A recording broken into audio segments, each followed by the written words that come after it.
Assalamualaikum warahmatullahi wabarakatuh. Madayaw, ugmayong adlaw kaninyong tanan. Magandang araw sa inyo lahat. Ang impeachment complaint na inendorso ng akbayan ay isang papel na walang kalakip na kahit anong ebidensyang magpapatunay sa mga paratang na isinasaad dito. Hindi na ito bago. Matatandaan na ang impeachment laban sa akin ay naging sagot nila sa aking pag-alis sa gabinete.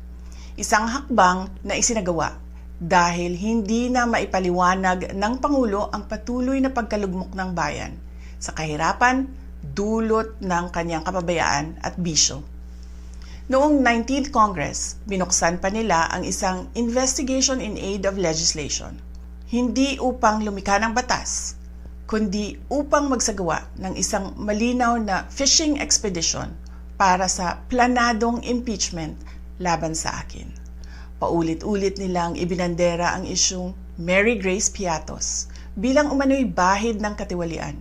Kahit na sa kabila ng lahat ng investigasyon ay wala silang naipakitang kahit isang direktang paglabag sa paggamit ng confidential funds. Sumunod na dito ang bentahan ng mga pirma para sa impeachment at ang mga tinaguriang for later release projects na ipinangako umano sa ilang miyembro ng Kamara upang itulang ang impeachment laban sa akin. Mga pangyayaring mismong inamin na ng ilang mambabatas sa kanilang mga naging pahayag. Mga kababayan, walang kredibilidad ang akbayan upang mag-endorso o magsumite ng impeachment complaint. Ilang ulit ng hayagang ipinahayag ng kanilang pinuno ang kanyang intensyong tumakbo sa pagkapangulo. Isang malinaw na indikasyon ng pampulitikang motibo sa likod ng kanilang mga hakbang. Huwag nating kalimutan ang makasaysayang talumpati noong Agosto 2024 ni Risa Ontiveros, kung saan malinaw niyang inilahad ang tunay na motibo ng akbayan bilang isang grupo. Kaya malinaw na lahat ng ito ay isang uri ng harassment at pang-aabuso sa proseso ng impeachment ng grupong akbayan.